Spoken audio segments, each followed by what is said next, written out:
Now we are going to start the cell division and the cell cycle and the cell division. It is the chapter number 10. And as far as the weightage is concerned or the logical part is concerned, is one of the prime topic. So be aware and have focus. ध्यान दीजिए या पूरा यहीं पर ही focus रखें और don't deviate yourself. Start करते हैं. Non disjunction of the homologous chromosome और the sister chromatid resulting in the gain और loss of chromosome not known as. देखिए क्वेश्चन को रीड करो पहले. क्या वर्ड आ रहा है? वर्ड आ रहा है मेरा बेटा नॉट नोन. नॉट नोन कह रहा है. तो क्वेश्चन में आराम से ब्रेन में बोलो कि भाई नहीं वाला पार्ट हमें याद रखना है. अब नहीं वाला पार्ट है तो नॉन डिसजंक्शन. देखिए डिसजंक्शन किसको कहते हैं? सबसे पहले होता प्रोफेज. प्रोफेज में कंडेंसेशन शुरू होता है, कंडेंसेशन ओवर हो जाता है, यानी क्रोमोसोम प्रॉपर्ली दिखने लग जाते हैं, क्रोमेटिन से क्रोमोसोम बन जाते हैं, यानी कि अपन बोल सकते हैं आई मीन द स्ट्रक्चर हो जाता है एनटेंगल से अनटेंगल हो जाता है, क्रोमेटिन के से क्रोमोसोम बन जाते हैं, कंडेंसेशन और हो जाता है. ये होता है मेटाफेज 1. और ऑनसेट और मेटाफेज में डिसइंटीग्रेशन हो जाता है न्यूक्लियर मेम्ब्रेन का.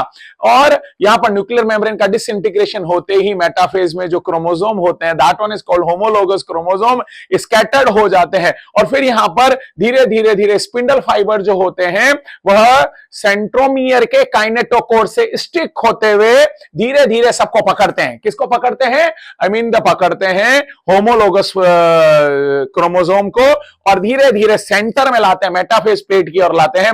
और अब यहां पर होता है आई मीन एनाफेज में सेंट्रोमियर का डिवीजन.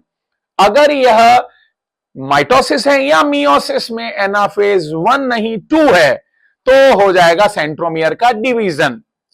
और अगर एनाफेज 1 है तो होमोलोगस क्रोमोसोम ही इटसेल्फ जो हो जाएंगे सेपरेट. इन सेपरेशन को कहते हैं सेग्रीगेशन. सेग्रीगेशन को ही कहते हैं डिसजंक्शन. अब यहां पर वर्ड आ रहा है डिसजंक्शन नहीं हो रहा है, नॉन डिसजंक्शन हो रहा है.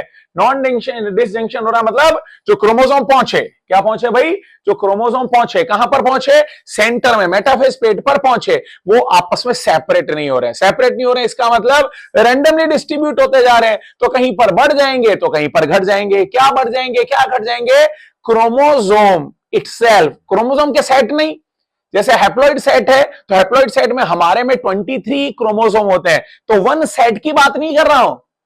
एक सेट में प्रेजेंट क्रोमोसोम एक तरफ बढ़ गए, एक सेल में इंक्रीज हो गए यानी गेन हो गया, तो दूसरी तरफ डिक्रीज हो गए. जब गेन हो जाता है तो इसे कहते हैं ट्राइसोमी आ गई है, और लॉस हो जाता है तो इसे कहते हैं मोनोसोमी. ट्राइसोमी आ गई है तो इसे अपन कह देते हैं डाउन सिंड्रोम हो गया है, और मोनोसोमी आ गई है तो इसे कहते हैं टर्नर सिंड्रोम. मोटा मोटा बोले तो एबनॉर्मल कैरेक्टर आ जाएंगे. इसे अपन नहीं कहेंगे पॉलीप्लॉइडी, इसे नहीं कहेंगे मोनोप्लॉइडी, इसे नहीं कहेंगे डिप्लॉइडी, क्योंकि इसमें तो पूरा सेट होगा और इसमें क्या होगा? Karyokinesis would not be followed by cytokinesis होगा. पर इतनी तो अपन बातें ही नहीं कर रहे हैं. अपन तो यहां पर बात कर रहे हैं क्या? डिसजंक्शन नहीं हुआ है, नॉन डिसजंक्शन हो गया. नॉन डिसजंक्शन का मतलब है इंक्रीज और डिक्रीज हो गए हैं और सेट में चेंज नहीं आ रहा है. मोनोप्लॉइडी, डिप्लॉइडी, ट्रिप्लॉइडी, पॉलीप्लॉइडी नहीं हो रहा है. यहां पर सेट में प्रेजेंट आई मीन क्रोमोसोम के नंबर में गेन या लॉस हो रहा है. इसे अपन कहते हैं एन्यूलोप्लॉइडी. क्या कहेंगे भाई? एन्यूलोप्लॉइडी. तो नॉट नोन कौन होगा? पॉलीप्लॉइडी के ही पार्ट होते हैं, हैप्लॉइडी के ही पार्ट होते हैं डिप्लॉइडी. यानी आंसर गया A B C. So answer would be A B C. किस में जा रहा है? Answer would be 3.